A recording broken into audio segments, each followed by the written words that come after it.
നമസ്കാരം എല്ലാ പ്രിയപ്പെട്ട ഉദ്യോഗാർത്ഥി സുഹൃത്തുക്കൾക്കും PSC ഇൻഫ്ലുവൻസറിൻ്റെ പുതിയൊരു ക്ലാസ്സിലേക്ക് സ്വാഗതം. ഞാൻ രഞ്ജിത്ത് ആർ കരുനാഗപ്പള്ളി.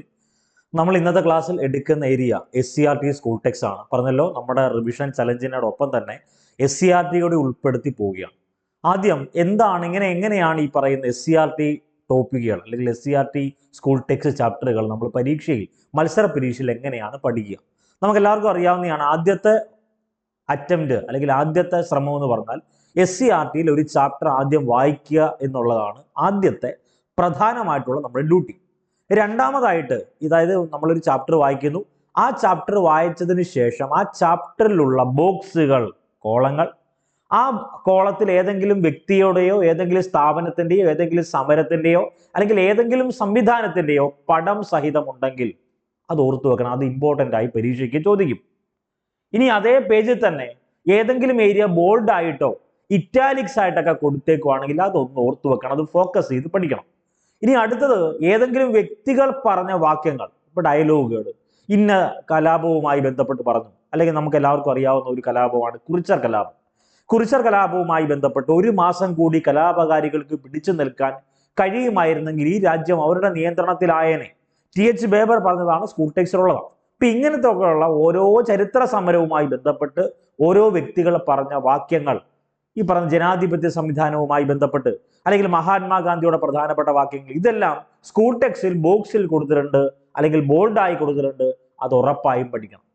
ഇനി നിങ്ങൾ പഠിക്കുന്ന അല്ലെങ്കിൽ നിങ്ങൾ വായിക്കുന്ന ചാപ്റ്ററിൽ 3 ഫാക്ട് ഉണ്ട് എങ്കിൽ, അല്ലെങ്കിൽ 3 ഉത്തരം കൊടുത്തിട്ടുണ്ട്, ഒരു സമരവുമായി ബന്ധപ്പെട്ട് അല്ലെങ്കിൽ ഒരു സംവിധാനവുമായി ബന്ധപ്പെട്ട് അല്ലെങ്കിൽ ഇന്നതിന്റെ സ്ഥാപകൻ എന്ന് കൊടുത്തിട്ട് 3 വ്യക്തികളെ പറയുന്നെങ്കിൽ അത് ഉറപ്പായും പരീക്ഷയിൽ ചോദ്യമായി വരും. ചോദ്യം ഇങ്ങനെയായിരിക്കും: താഴെ പറയുന്നതിൽ ഇന്ന സമരവുമായി ബന്ധപ്പെടാത്ത ആളാരാണ്, താഴെ പറയുന്നതിൽ ഇന്ന കമ്മീഷനുമായി ബന്ധപ്പെടാത്ത ആളാരാണ്. അങ്ങനെ ഉള്ള ചോദ്യങ്ങളാണ് ആ ഒരു ഏരിയയിൽ ചോദിക്കുന്നത്. ഇനി ഈ പഠിക്കുന്ന അല്ലെങ്കിൽ SCERT സ്കൂൾ ടെക്സ്റ്റ് വായിക്കുമ്പോൾ അതിൽ പിക്ചർ ഉണ്ടെങ്കിൽ, പടമുണ്ടെങ്കിൽ ഉറപ്പായും വായിക്കണം. ഇനി നമുക്ക് വേണ്ടത്, ഇങ്ങനെയൊക്കെ ഞാൻ പറഞ്ഞു പോകുന്നു, അപ്പൊ ചില ആളുകളെങ്കിലും മനസ്സിൽ കരുതും ഇയാൾ ഇങ്ങനെ പറഞ്ഞ് അങ്ങനെ പോവാതെ ആ ക്ലാസ് അങ്ങ് എടുത്ത് തീർത്താട്ടെ എന്നൊരു ഡയലോഗ് അല്ലെങ്കിൽ എന്നൊരു ധാരണ നിങ്ങളുടെ മനസ്സിൽ കാണും. അതുകൊണ്ട് തന്നെ കേരള PC മത്സര പരീക്ഷയ്ക്ക് ചോദിക്കുന്ന പഴയ ടെക്സ്റ്റും പുതിയ ടെക്സ്റ്റും നമ്മൾ ലേറ്റസ്റ്റ് ആയിട്ടുള്ള അപ്ഡേഷൻ പ്രകാരം എടുത്തു പോകും. അതിൽ തന്നെ ആദ്യം ഞാൻ ഡിസ്കസ് ചെയ്യാൻ പോകുന്നത് 5ാം ക്ലാസ്സിലെ സോഷ്യൽ സയൻസിലെ A പാർട്ടായ ഒരു 6 ചാപ്റ്റർ ഉണ്ട്. ആ ചാപ്റ്റർ പീലിയുടെ ഗ്രാമം എന്ന ചാപ്റ്ററാണ് ആദ്യം. അതിനുശേഷം രണ്ടാമത്തത് ഭക്ഷണവും മനുഷ്യരും, മൂന്നാമത്തത് തൊഴിൽ വൈവിധ്യങ്ങൾ, നാലാമത്തത് വസ്ത്രത്തിന്റെ നാൾ വഴികൾ, അഞ്ചാമത്തത് വരയ്ക്കാം വായിക്കാം എന്നറിയപ്പെടുന്ന ജോഗ്രഫിയുമായി ബന്ധപ്പെട്ട ഏരിയ, 6ാമത്തെ ചാപ്റ്റർ ഇന്ത്യൻ കോൺസ്റ്റിറ്റ്യൂഷനുമായി ബന്ധപ്പെട്ട് ജനങ്ങൾ ജനങ്ങളാൽ എന്നറിയപ്പെടുന്ന ടോപ്പിക്കാണ്. അപ്പൊ ഈ സ്കൂൾ ടെക്സ്റ്റ് വായിച്ചവർക്കറിയാം, ഇതിൽ പീലിയുടെ ഗ്രാമം എന്നറിയപ്പെടുന്ന ടോപ്പിക് അല്ലെങ്കിൽ ആ ഒരു ചാപ്റ്റർ വായിക്കുമ്പോൾ നമുക്ക് മത്സര പരീക്ഷയ്ക്ക് ഗുണകരമാകുന്ന ഒന്നും തന്നെ ഇല്ല. അത് ആ 5ാം ക്ലാസ് പഠിക്കുന്ന കുട്ടികൾക്ക് അത് ഗുണകരമാണ്. പക്ഷെ നമുക്കൊരു കോമ്പറ്റേറ്റീവ് എക്സാമിനേഷൻ ആവശ്യമായിട്ടുള്ള കണ്ടന്റ് പീലിയുടെ ഗ്രാമം എന്നറിയപ്പെടുന്ന ചാപ്റ്ററിലില്ല. അതിൽ ഏറ്റവും കൂടുതൽ നമ്മുടെ സിലബസുമായി, നമ്മുടെ 10th ലെവൽ പ്രിലിമിനറി പരീക്ഷയുമായി, നമ്മൾ എഴുതാൻ പോകുന്ന മത്സര പരീക്ഷയുമായി സാമ്യമുള്ളത് 6ാമത്തെ ചാപ്റ്റർ മുതൽ അങ്ങോട്ടേക്ക്, അതായത് 6, 5, 4, 3, 2, 1 അങ്ങനെ ഞാൻ എന്ത് ചെയ്യുന്നു, ഒരു ഡിസോർഡർ ആയിട്ടല്ല, മറിച്ച് ആ ഓർഡർ ഞാനൊരു ഡിസോർഡർ ആയിട്ട് നിങ്ങൾക്ക് അങ്ങ് പറഞ്ഞു തരുക. ആദ്യം തന്നെ ഞാൻ ഡിസ്കസ് ചെയ്യാൻ വേണ്ടി പോകുന്നത് ജനങ്ങൾ ജനങ്ങളാൽ എന്നറിയപ്പെടുന്ന ചാപ്റ്ററിലെ കണ്ടന്റാണ്. അപ്പൊ വേറെ ഒന്നുമില്ല, ഈ 6 ചാപ്റ്ററിലെയും മുഴുവൻ കണ്ടന്റുകൾ നമ്മൾ ഇന്നത്തെ ക്ലാസ്സിൽ ഡിസ്കസ് ചെയ്യും. അതിൽ ഞാൻ പറഞ്ഞല്ലോ, പ്രധാനപ്പെട്ട വസ്തുത, ബോക്സിൽ കൊടുത്തേക്കുന്ന വസ്തുത, ഇൻവെർട്ടർ കോമയിൽ കൊടുത്തേക്കുന്ന വസ്തുത, ഒരു വ്യക്തിയുടെയോ സ്ഥാപനത്തിന്റെയോ ആശയത്തിന്റെയോ പടം സഹിതം കൊടുത്തിട്ടുണ്ടെങ്കിൽ അത് ഉറപ്പായി നമ്മൾ ഡിസ്കസ് ചെയ്യും. ഇനി നിങ്ങൾ ചെയ്യേണ്ടത്, നിങ്ങളുടെ ഡ്യൂട്ടി ഇതാണ്: ഈ ക്ലാസ് കണ്ടതിന് ശേഷം നിങ്ങളുടെ കയ്യിലുള്ള SCERT സ്കൂൾ ടെക്സ്റ്റിൽ 5ാം ക്ലാസ്സിലെ സോഷ്യൽ സയൻസിലെ പാർട്ട് 1 എടുത്ത് 1 മുതൽ 6ാം ചാപ്റ്റർ വരെ നിങ്ങൾ വായിക്കുക, പഠിക്കുക. അപ്പൊ ഈ ക്ലാസ്സിൽ പറഞ്ഞ കണ്ടന്റുകളെല്ലാം നിങ്ങളുടെ ഓർമ്മയിലേക്ക് വരും. അടുത്ത റിവിഷനിൽ നമ്മൾ എന്ത് ചെയ്യും, ഇതിന്റെ പാർട്ട് 2 ഉണ്ട്. അപ്പൊ 5 തീരും, 5ാം ക്ലാസ്സിലെ സോഷ്യൽ സയൻസ് തീരും. ഇനി 7ാം ക്ലാസ് ഉണ്ട്, ഇതേപോലെ തന്നെ നമ്മുടെ പ്രിലിമിനറി പരീക്ഷയ്ക്ക് മുമ്പ് നമ്മൾ തീർക്കും. then 9ാം ക്ലാസ്സിലെ പുതിയ സ്കൂൾ ടെക്സ്റ്റ് ഉണ്ട്. അപ്പൊ സ്കൂൾ ടെക്സ്റ്റിൽ ഏറ്റവും പ്രധാനപ്പെട്ട 5ൽ നിന്ന് തന്നെ നമ്മൾ തുടങ്ങുക. 9ൽ നിന്നും 7ൽ നിന്നും പോകുന്നില്ല, 5ൽ നിന്ന് തന്നെ തുടങ്ങുന്നു. അതിൽ തന്നെ നമ്മൾ പറഞ്ഞല്ലോ, ആദ്യ ചാപ്റ്റർ അല്ല നമ്മൾ ഡിസ്കസ് ചെയ്യുന്ന, ഏറ്റവും അവസാനത്തെ 6ാമത്തെ ചാപ്റ്റർ ആയ ജനങ്ങൾ ജനങ്ങളാൽ എന്നറിയപ്പെടുന്ന ചാപ്റ്ററാണ് നമ്മൾ വായിക്കുന്നത്, അല്ലെങ്കിൽ ഡിസ്കസ് ചെയ്ത് പോകുന്നു. വായിക്കുക അല്ല, പറഞ്ഞ് പഠിപ്പിച്ചു പോകും. ഒന്നാമതായിട്ട് ആ സ്കൂൾ ടെക്സ്റ്റ് ചാപ്റ്ററിൽ കൊടുത്തേക്കുന്ന ഏറ്റവും പ്രധാനപ്പെട്ട ഒരു സംവിധാനം തദ്ദേശ സ്വയംഭരണ സ്ഥാപനങ്ങളാണ്. ഈ കഴിഞ്ഞ എല്ലാ മത്സര പരീക്ഷയും നിങ്ങൾ നോക്കിയോ? ഈ കഴിഞ്ഞ LGS പരീക്ഷ നോക്ക്, നിങ്ങൾ അതിനകത്ത് കൊടുത്തിട്ടുണ്ട് താഴെ പറയുന്നവയിൽ തദ്ദേശ സ്വയംഭരണ സ്ഥാപനം അല്ലാത്തതേത് എന്നൊരു ചോദ്യം ചോദിച്ചിട്ടുണ്ട്. അപ്പൊ ഈ പറയുന്ന കാര്യങ്ങൾ ഓർത്തു വെക്കണം. എന്താ ഈ പറയുന്ന തദ്ദേശ സ്വയംഭരണ സ്ഥാപനങ്ങൾ എന്ന് പറഞ്ഞാൽ ഗ്രാമപ്രദേശങ്ങളിലെ ത്രിതല പഞ്ചായത്ത് സംവിധാനങ്ങളായ ഗ്രാമപ്രദേശങ്ങളിൽ, ഇപ്പൊ ഞാനും നിങ്ങളൊക്കെ ഗ്രാമപ്രദേശത്ത് ജീവിക്കുകയാണെന്നിരിക്കട്ടെ, അവിടുത്തെ ത്രിതല പഞ്ചായത്ത് സംവിധാനങ്ങൾ ഉണ്ടല്ലോ. ഏതൊക്കെയാ ത്രിതല പഞ്ചായത്ത് എന്ന് പറഞ്ഞാൽ? ഗ്രാമപഞ്ചായത്ത്, ബ്ലോക്ക് പഞ്ചായത്ത്, ജില്ലാ പഞ്ചായത്ത്. ഇത് ഗ്രാമപ്രദേശങ്ങളിലെയാണ്. അപ്പൊ ഗ്രാമപ്രദേശങ്ങളിലെ ത്രിതല സംവിധാനങ്ങളായ ഗ്രാമപഞ്ചായത്ത്, ബ്ലോക്ക് പഞ്ചായത്ത്, ജില്ലാ പഞ്ചായത്ത്, നമുക്ക് എങ്ങനെ പറയാം? പഞ്ചായത്ത് ഒരു തദ്ദേശ സ്വയംഭരണ സ്ഥാപനമാണ്. ഇനി നഗരപ്രദേശത്തെ, ഇപ്പൊ ഈ ക്ലാസ് കാണുന്ന കുറച്ച് പേരെങ്കിലും നഗരങ്ങളിലുള്ളവരാണ്. തിരുവനന്തപുരം നഗരം, കൊല്ലം നഗരം, കാസർഗോഡ് നഗരം, കണ്ണൂർ നഗരം, അങ്ങനെ നഗരപ്രദേശങ്ങളിലുള്ളവരാണെന്നിരിക്കട്ടെ. ആ നഗരപ്രദേശത്തിൽ ഈ ഭരണസ്ഥാപനങ്ങളെ അറിയപ്പെടുന്ന പേര് പഞ്ചായത്ത് എന്നല്ല, മുനിസിപ്പാലിറ്റി എന്നും കോർപ്പറേഷൻ എന്നുമാണ്. അപ്പൊ ഈ പഞ്ചായത്ത്, മുനിസിപ്പാലിറ്റി, കോർപ്പറേഷൻ ഇത് മൂന്നും എന്താണ്? തദ്ദേശ സ്വയംഭരണ സ്ഥാപനമാണ്. ഓപ്ഷനകത്ത് വില്ലേജ് ഓഫീസ് എന്ന് കൊടുക്കും. തദ്ദേശ സ്വയംഭരണ സ്ഥാപനമാണോ? അല്ലേ അല്ല. പറഞ്ഞ മനസ്സിലായോ? അപ്പൊ തദ്ദേശ സ്വയംഭരണ സ്ഥാപനം എന്ന് പറഞ്ഞാൽ ഗ്രാമപ്രദേശങ്ങളിലെ ത്രിതല പഞ്ചായത്ത് സംവിധാനങ്ങളായ ആരൊക്കെ? ഗ്രാമപഞ്ചായത്ത്, ബ്ലോക്ക് പഞ്ചായത്ത്, ജില്ലാ പഞ്ചായത്ത്, ഈ 3 പഞ്ചായത്ത്. അപ്പൊ പഞ്ചായത്ത് പറയുന്ന തദ്ദേശ സ്വയംഭരണ സ്ഥാപനമാണ്. ഇനി നഗരപ്രദേശങ്ങളിലുണ്ടല്ലോ, അവിടുത്തെ ഭരണസ്ഥാപനങ്ങളായിട്ടുള്ള ഏതൊക്കെ? മുനിസിപ്പാലിറ്റി ഒരു തദ്ദേശ സ്വയംഭരണ സ്ഥാപനമാണ്. കോർപ്പറേഷൻ ഒരു തദ്ദേശ സ്വയംഭരണ സ്ഥാപനമാണ്. അപ്പൊ കേരളത്തിൽ ആകെ 6 കോർപ്പറേഷനുകളുണ്ട്. ആ 6 കോർപ്പറേഷനിൽ ഏറ്റവും പ്രധാനപ്പെട്ട വ്യക്തിത്വമാണ് മുടവൻ മുകൾ എന്നറിയപ്പെടുന്ന വാർഡിൽ നിന്ന് മത്സരിച്ച് വിജയിച്ച ആര്യ രാജേന്ദ്രൻ. ഈ പറയുന്ന തിരുവനന്തപുരം കോർപ്പറേഷൻ ഏറ്റവും പ്രധാനപ്പെട്ട പ്രത്യേകതയുണ്ട്. 2024 UN ഷാങ്ഹായ് അവാർഡ് ലഭിച്ച ഇന്ത്യയിലെ ആദ്യത്തെ കോർപ്പറേഷനാണ് തിരുവനന്തപുരം കോർപ്പറേഷൻ. അതൊക്കെ നമുക്കറിയാവുന്നതാണ്. അപ്പൊ അതും കൂടെ ഒന്ന് ഓർത്തു വെക്കണം. അപ്പൊ പരീക്ഷയ്ക്ക് ചോദിക്കുന്നു, താഴെ പറയുന്നവയിൽ തദ്ദേശ സ്വയംഭരണ സ്ഥാപനം അല്ലാത്തത് ഏതെന്ന് ചോദിച്ചാൽ നിങ്ങൾ മനസ്സിലാക്കണം. ഞാൻ നേരത്തെ പറഞ്ഞു, ഒരു വസ്തുതയുമായി ബന്ധപ്പെട്ട് 3 ഓപ്ഷൻ ഉണ്ടെങ്കിൽ മനസ്സിലാക്കിക്കോ, അത് സ്കൂൾ ടെക്സ്റ്റ് എന്നായിരിക്കും. ഇതിൽ ഏതൊക്കെയാ തദ്ദേശ സ്വയംഭരണ സ്ഥാപനം? പഞ്ചായത്ത് തദ്ദേശ സ്വയംഭരണ സ്ഥാപനമാണ്, മുനിസിപ്പാലിറ്റി തദ്ദേശ സ്വയംഭരണ സ്ഥാപനമാണ്, കോർപ്പറേഷൻ തദ്ദേശ സ്വയംഭരണ സ്ഥാപനമാണ്. ഇനി ഈ സ്കൂൾ ടെക്സ്റ്റിൽ ഇതേ ചാപ്റ്റർ തന്നെ ഈ പറയുന്ന എബ്രഹാം ലിങ്കന്റെയും മഹാത്മാഗാന്ധിയും പറഞ്ഞ 2 വാക്യങ്ങൾ ബോക്സിൽ കൊടുത്തിട്ടുണ്ട്. അതിലൊന്ന് എബ്രഹാം ലിങ്കൺ പറഞ്ഞതാണ്, ജനങ്ങൾക്ക് വേണ്ടി ജനങ്ങളാൽ നടത്തപ്പെടുന്ന ജനങ്ങളുടെ ഭരണമാണ് ജനാധിപത്യമെന്ന് എബ്രഹാം ലിങ്കൺ പറഞ്ഞു. മഹാത്മാഗാന്ധി ജനാധിപത്യത്തെ പറ്റി പറഞ്ഞത് ഇങ്ങനെയാണ്, ജനാധിപത്യത്തെ കുറിച്ചുള്ള എന്റെ സങ്കല്പം അതിന് കീഴിൽ ഏറ്റവും ദുർബലനും ശക്തനും തുല്യമായ അവസരം ഉണ്ടായിരിക്കണം എന്നാണ് എന്ന് പറഞ്ഞത് ആരാണ്? അത് മഹാത്മാഗാന്ധിയാണ്. അപ്പൊ നിങ്ങൾ ചെയ്യേണ്ടത് എന്താ?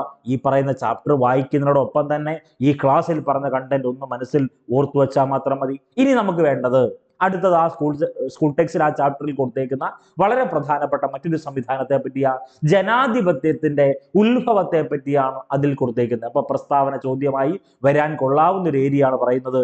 പുരാതന ഗ്രീസിലെ ഏതൻസിലാണ് ജനാധിപത്യത്തിന്റെ ആദ്യ രൂപം ഉദയം ചെയ്തത്. അപ്പൊ ജനാധിപത്യത്തിന്റെ കളിത്തൊട്ടിൽ അല്ലെങ്കിൽ ജനാധിപത്യത്തിന്റെ തുടക്കം എന്നറിയപ്പെടുന്നത് ഗ്രീസിലെ ഏതൻസിലാണ്. ഇവിടെ ചോദ്യം ഇതാണ്, അപ്പൊ നമുക്ക് വേണ്ടത് എന്താണ് ഈ പറയുന്ന ഏതൻസുമായി ബന്ധപ്പെട്ട മറ്റു കണ്ടന്റ്?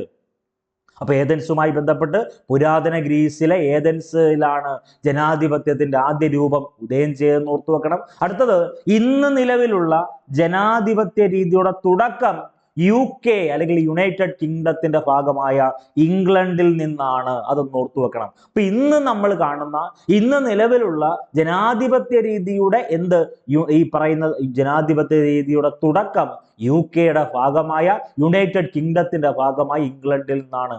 ചരിത്രരേഖകളിൽ സീമ എന്നറിയപ്പെട്ട രാജ്യം ഏതെന്ന് ചോദിച്ചാൽ അത് ഇംഗ്ലണ്ടാണ്. പഴയകാല ചരിത്രരേഖകൾ വെള്ളക്കാരെന്ന് വിശേഷിപ്പിച്ചത് ഇംഗ്ലണ്ടുകാരെയാണ്. അതൊന്ന് ഓർത്തു വെക്കണം. അപ്പൊ ഇവിടെ ഏറ്റവും പ്രധാനപ്പെട്ട ചോദ്യം, ലോകത്തിലാദ്യമായി തെരഞ്ഞെടുപ്പ്, ലോകത്തിലാദ്യമായി ജനപ്രതിനിധികളുടെ ഭരണം, ലോകത്തിലാദ്യമായി പാർലമെന്റ് എന്നീ 3 സംവിധാനങ്ങൾ രൂപം കൊണ്ടത് എവിടെയാണെന്ന് ചോദിച്ചാൽ അത് ഇംഗ്ലണ്ടിലാണ്. അതൊന്ന് ഓർത്തു വെക്കണേ. ഇനി പുരാതന ഗ്രീക്ക് ചരിത്രകാരനായ ഹെറോഡോട്ടസിനെ പറ്റി സ്കൂൾ ടെക്സ്റ്റിൽ കൊടുത്തിട്ടുണ്ട്. അപ്പൊ ചില ആളുകൾക്ക് മനസ്സിൽ കരുതും, ഇതൊന്നും സിലബസിൽ ഇല്ലല്ലോ, ഇതൊന്നും സ്കൂൾ ടെക്സ്റ്റിൽ ഈ സിലബസിൽ കൊടുത്തിട്ടില്ലല്ലോ. സിലബസിൽ കൊടുക്കണ്ട, സ്കൂൾ ടെക്സ്റ്റിൽ ഉണ്ട്. അപ്പൊ സ്കൂൾ ടെക്സ്റ്റിൽ ഉള്ളത് കൊണ്ട് തന്നെ പഠിക്കുക എന്നുള്ളത് എന്റെയും നിങ്ങളുടെ എല്ലാ ഡ്യൂട്ടിയാണല്ലോ. അപ്പൊ പുരാതന ഗ്രീക്ക് ചരിത്രകാരനായ ഹെറോഡോട്ടസ് ആണ് ഡെമോക്രസി അല്ലെങ്കിൽ ജനാധിപത്യം എന്ന പദം ആദ്യമായി ഉപയോഗിച്ചത്? അപ്പൊ ജനാധിപത്യം അല്ലെങ്കിൽ ഡെമോക്രസി എന്നറിയപ്പെടുന്ന പദം ആദ്യമായി ഉപയോഗിച്ചതാര?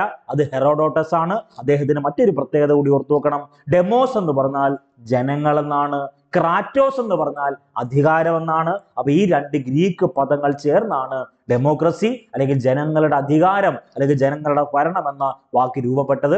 ജനങ്ങളുടെ ഭരണം അല്ലെങ്കിൽ ജനങ്ങളുടെ അധികാരം എന്ന വാക്കായ ഡെമോക്രസി എന്നറിയപ്പെടുന്ന വാക്ക് ആദ്യമായി ഉപയോഗിച്ചതാരും ചോദിച്ചാൽ അത് ഹെറോഡോട്ടസ് ആണ്. ആ ഹെറോഡോട്ടസിന് ഒരു പുസ്തകമുണ്ട്. അദ്ദേഹത്തിന്റെ പുസ്തകത്തിന്റെ പേര് ഹിസ്റ്ററിയ അല്ലെങ്കിൽ ഹിസ്റ്റോറിയ എന്നറിയപ്പെടുന്ന പുസ്തകം എഴുതിയത് ഹെറോഡോട്ടസ് ആണ്. അതൊക്കെ ഒന്ന് ഓർത്തു വെക്കണം. അടുത്തത് മറ്റൊരു പ്രധാനപ്പെട്ട ബോക്സിൽ കൊടുത്തിരുന്ന മറ്റൊരു പ്രധാനപ്പെട്ട വസ്തുത, എന്താണ് ഗ്രാമസഭ? ഒരു പ്രദേശത്തിന്, അത് എന്റെയും നിങ്ങളുടെയൊക്കെ വീടിനടുത്തുള്ള ഒരു പ്രദേശം അങ്ങ് എടുക്കുക, നമ്മുടെ വീടൊക്കെ നിൽക്കുന്ന ആ പ്രദേശം എടുക്കുക. ഒരു പ്രദേശത്തിന്റെ ഭരണ വികസന പ്രക്രിയയിൽ എല്ലാ ജനങ്ങൾക്കും പങ്കാളികളാകാനും തീരുമാനങ്ങൾ എടുക്കാൻ അവസരം ലഭിക്കുന്ന വേദികളെയാണ് ഗ്രാമസഭകൾ എന്നറിയപ്പെടുന്നത്. ഒരു ഗ്രാമപഞ്ചായത്തിലെ ഓരോ വാർഡിലെയും വോട്ടർ പട്ടികയിൽ പേര് ചേർക്കപ്പെട്ട മുഴുവൻ ജനങ്ങളും ഗ്രാമസഭയിൽ അംഗങ്ങളാണ്. നഗരസഭകളിൽ അല്ലെങ്കിൽ നഗരങ്ങളിൽ ഇതിനെ വാർഡ് സഭകൾ എന്നറിയപ്പെടുന്നു. അപ്പൊ ഗ്രാമസഭകളെ നഗരങ്ങളിൽ അറിയപ്പെടുന്ന പേരെന്താണ്? വാർഡ് സഭകൾ. അപ്പൊ ഗ്രാമപ്രദേശം എന്ന് പറഞ്ഞാൽ ജനസംഖ്യ കുറവ്, നഗരപ്രദേശം എന്ന് പറഞ്ഞാൽ ജനസംഖ്യ കൂടുതൽ. ഗ്രാമസഭ ഗ്രാമപ്രദേശത്ത്, നഗരങ്ങളിൽ അതിനെ അറിയപ്പെടുന്ന പേര് നഗരസഭ എന്നല്ല, വാർഡ് സഭകൾ എന്നാണെന്ന് ഓർത്തു വെക്കണം. അടുത്തത് പങ്കാളിത്ത ജനാധിപത്യം, പ്രത്യക്ഷ ജനാധിപത്യം എന്നറിയപ്പെടുന്ന രണ്ട് സംവിധാനത്തെ പറ്റി സ്കൂൾ ടെക്സ്റ്റ് കൊടുത്തിട്ടുണ്ട്. ജനങ്ങൾ നേരിട്ട് ഭരണകാര്യങ്ങളിൽ പങ്കാളികളാകുന്ന ഭരണ വ്യവസ്ഥയാണ് പങ്കാളിത്ത ജനാധിപത്യം അല്ലെങ്കിൽ പ്രത്യക്ഷ ജനാധിപത്യം. താരതമ്യേന ജനസംഖ്യയും ഭൂവിസ്തൃതിയും കുറഞ്ഞ പ്രദേശങ്ങളിലാണ് പ്രത്യക്ഷ ജനാധിപത്യം സാധ്യമാകുന്നത് എന്ന കാര്യം ഓർക്കുക. അപ്പൊ പ്രത്യക്ഷ ജനാധിപത്യത്തിന്റെ മറ്റൊരു പേരാണേത്? പങ്കാളിത്ത ജനാധിപത്യം. ജനങ്ങൾ നേരിട്ട് ഭരണകാര്യങ്ങളിൽ പങ്കാളികളാകുന്ന ഭരണ വ്യവസ്ഥയെ അറിയപ്പെടുന്ന പേര് പങ്കാളിത്ത ജനാധിപത്യം അല്ലെങ്കിൽ പ്രത്യക്ഷ ജനാധിപത്യം. അല്ലെങ്കിൽ നമ്മൾ ഇംഗ്ലീഷ് പഠിക്കുമ്പം ഡയറക്റ്റ് ഡെമോക്രസി, ഇൻഡയറക്റ്റ് ഡെമോക്രസി എന്നൊക്കെ പഠിക്കത്തില്ലയോ? ആ കണ്ടന്റ് ആണ് പറഞ്ഞേക്കുന്നത്. അപ്പൊ പങ്കാളിത്ത ജനാധിപത്യത്തിന്റെ മറ്റൊരു പേരാണേത്? പ്രത്യക്ഷ ജനാധിപത്യം. ഇനി കേരള നിയമസഭയെ പറ്റി പറയുന്നുണ്ട് സ്കൂൾ ടെക്സ്റ്റിൽ. കേരള നിയമസഭയെ പറ്റി പഠിക്കുമ്പം ഏറ്റവും പ്രധാനപ്പെട്ട പ്രത്യേകത, ഇന്ത്യയിലെ രണ്ടാമത്തെ നിയമനിർമ്മാണ സഭ തിരുവിതാംകൂർ നിയമനിർമ്മാണ സഭയാണ്. ഇന്ത്യയിൽ ആദ്യ നിയമനിർമ്മാണ സഭ അല്ലെങ്കിൽ ഇന്ത്യയിൽ ആദ്യമായി നിയമനിർമ്മാണ സഭ നിലവിൽ വന്ന നാട്ടുരാജ്യം മൈസൂർ നിയമനിർമ്മാണ സഭയാണ്.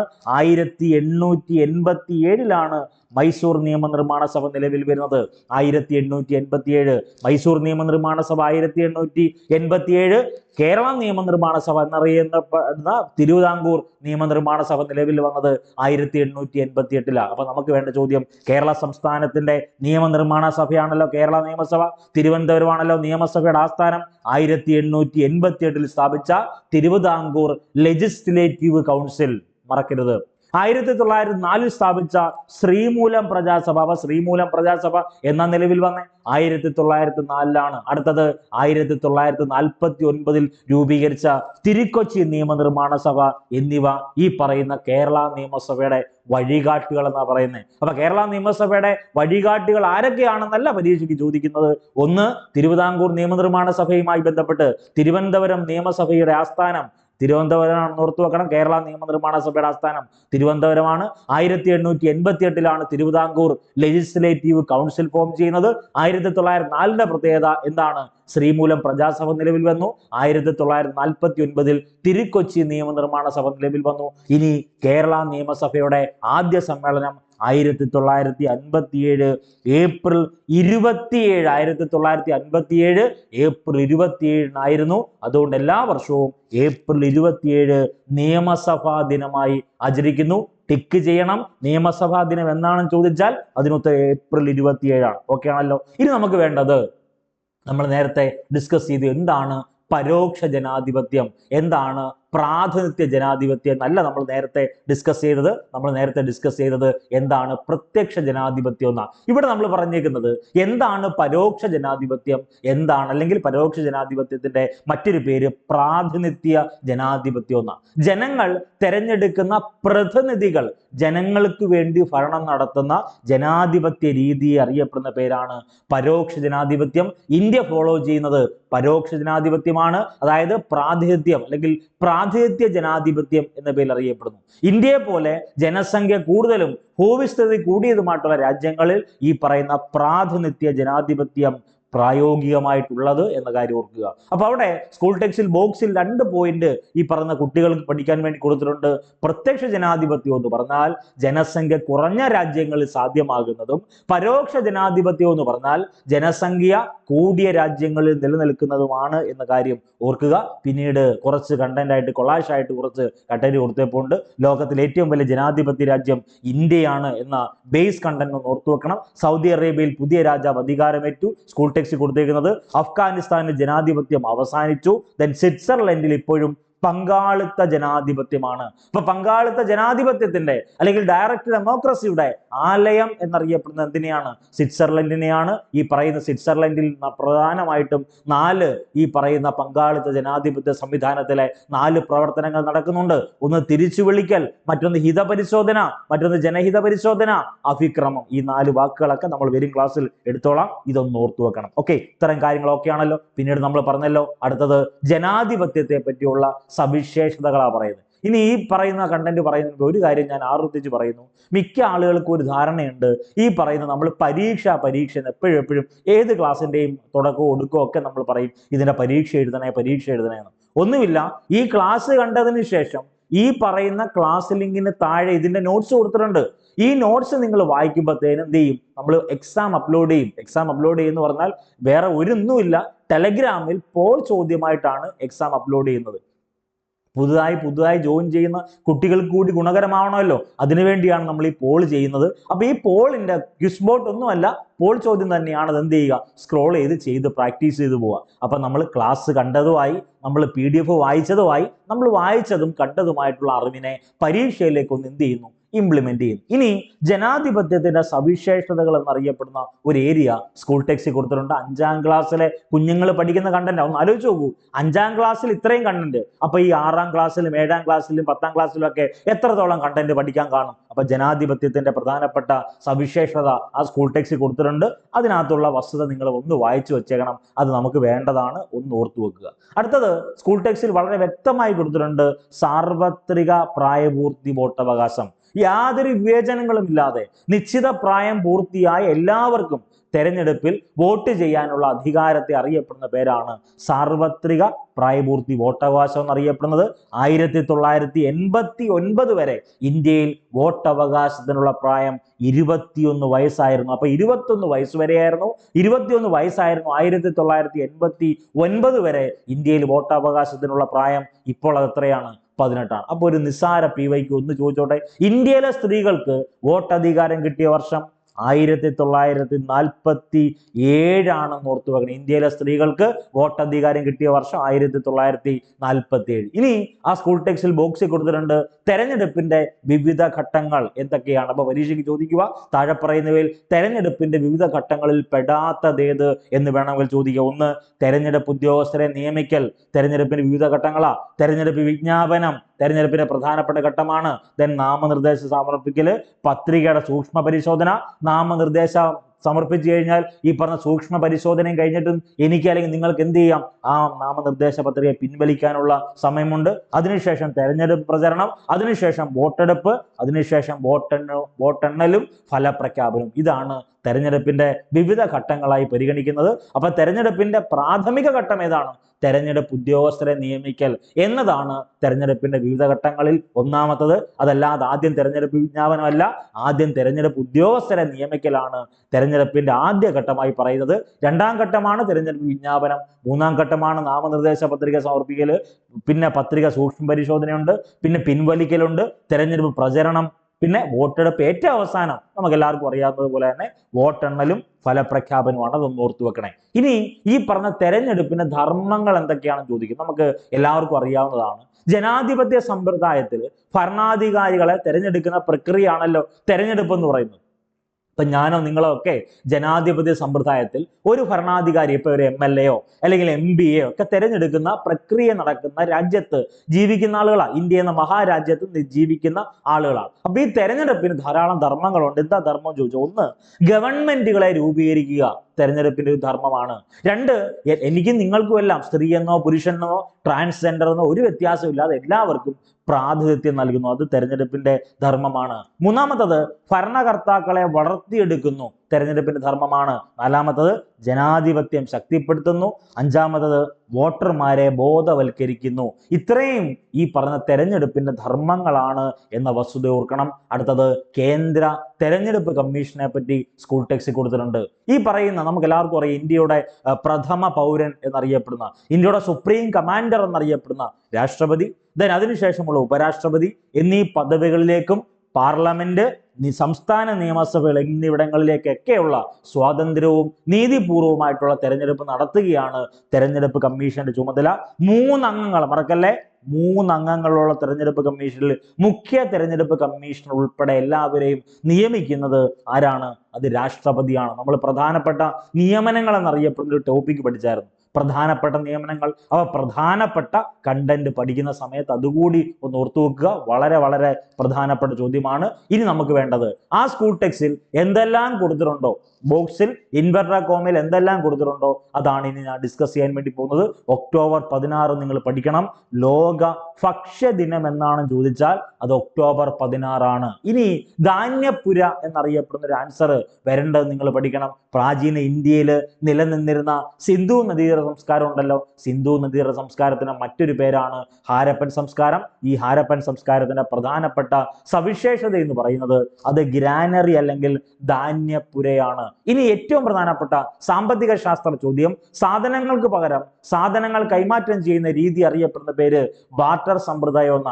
പഴയ കാലത്ത്, അതായത് കറൻസിയുടെ ആവിർഭാവത്തിന് മുമ്പ് തന്നെ ഇന്ത്യയിലായിക്കോട്ടെ ലോകരാജ്യങ്ങളിലെല്ലാം ഉണ്ടായിരുന്ന വ്യവസ്ഥയുടെ പേരാണ് ബാർട്ടർ സമ്പ്രദായം, അല്ലെങ്കിൽ സാധനങ്ങൾക്ക് പകരം സാധനങ്ങൾ കൈമാറ്റം ചെയ്യുന്ന രീതി. അതിനെ അറിയപ്പെടുന്ന മറ്റൊരു പേരാണ് CC എക്കോണമി. എക്കണോമിക്സ് ഒക്കെ മെയിൻ എടുത്ത ആളുകളുണ്ടെങ്കിൽ അവർക്ക് അറിയാവുന്നതാണ്. Commodities are exchanged for commodities എന്നാണ് ബാർട്ടർ സമ്പ്രദായത്തിന് മറ്റൊരു പേര്. കറുത്ത പൊന്നെന്നറിയപ്പെടുന്ന കാർഷിക വിള കുരുമുളകാണ്. അത് സ്കൂൾ ടെക്സ്റ്റിൽ ബോക്സിൽ കൊടുത്തേപ്പുണ്ട്. അടുത്തത്, ഇന്ത്യയിലെത്തിയ പോർച്ചുഗീസ് സഞ്ചാരിയായ വാസ്കോ ഡ ഗാമ തിരികെ പോയപ്പോൾ യാത്രാ ചെലവിന്റെ 60 ഇരട്ടി വിലയുടെ ചരക്കുകൾ ഇവിടുന്ന് കൊണ്ടുപോയിരുന്നു എന്ന് ഈ പറയുന്ന സ്കൂൾ ടെക്സ്റ്റിൽ വളരെ വ്യക്തമായി കൊടുത്തേപ്പുണ്ട്. പേരയ്ക്കയുടെ ജന്മദേശം മെക്സിക്കോ. ഉഷ്ണമേഖലയിലെ ആപ്പിൾ എന്നറിയപ്പെടുന്നത് പേരയ്ക്കയാണ്. പോർച്ചുഗീസുകാരാണ് പേരയ്ക്ക ഇന്ത്യയിൽ എത്തിച്ചത്. ഈ 3 വസ്തുതകൾ മറക്കരുത്. സ്കൂൾ ടെക്സ്റ്റിൽ 5ാം ക്ലാസ്സിലെയാണ്. ചിലപ്പോൾ നിങ്ങൾ 7, 9, 10 മാത്രമേ പഠിക്കുന്നുള്ളൂ എന്ന നിർബന്ധ ബുദ്ധിയിൽ ഇരിക്കുവാണെങ്കിൽ ഇതുകൂടി ഒന്ന് വായിച്ചിട്ട് പോവുക. അപ്പൊ ഇനി ചെയ്യേണ്ടത്, ഈ ക്ലാസ് കണ്ടതിന് ശേഷം നിങ്ങളുടെ കയ്യിലുള്ള SCERT 5ാം ക്ലാസ്സിൽ ആ 6 ചാപ്റ്ററും വായിക്കണേ ദയവ് ചെയ്ത്. അടുത്തത്, കേരള നവോത്ഥാനവുമായി ബന്ധപ്പെട്ട ചോദ്യം, മിശ്ര ഭോജനം സംഘടിപ്പിച്ചത് ആരാണ്? അത് സഹോദരൻ അയ്യപ്പനാണ്. 1917 മെയ് 29 മിശ്ര ഭോജനം സംഘടിപ്പിച്ചത്. അപ്പൊ പന്തി ഭോജനം സംഘടിപ്പിച്ചത് ആരാ? പന്തി ഭോജനം സംഘടിപ്പിച്ചത് തൈക്കാടയ്യാണ്.